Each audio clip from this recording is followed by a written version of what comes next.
රාජකීය මහන්නිය සහ තාරකා නූල්. එකමත් එක කාලෙක ලියෝරා නම් වූ මහරජධානියේ සෑම කුළුණක්ම ආලෝකයෙන් බැබළුණා. නිහතමානී මහන්නියක් වූ එලාරා මාලිගාවේ උඩුමහලේ තම වැඩ කටයුතු සතුටින් ඉටු කළා. සෑම රාත්‍රියකම මාලිගයේ නින්දේ පසුවන විට මහන්නිය තරුවලට රහසින් කතා කළා. ඌන් නැගේ හඬට පිළිතුරු දුන්නා.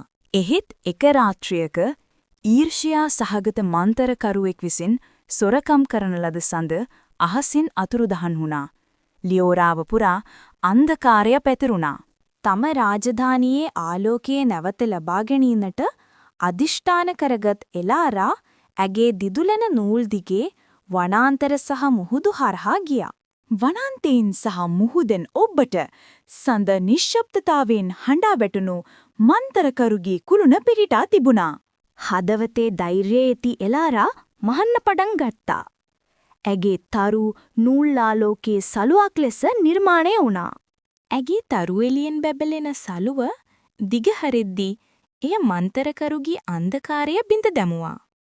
සඳ නැවත වරක් නිදහසේ අහස එළිය කරා.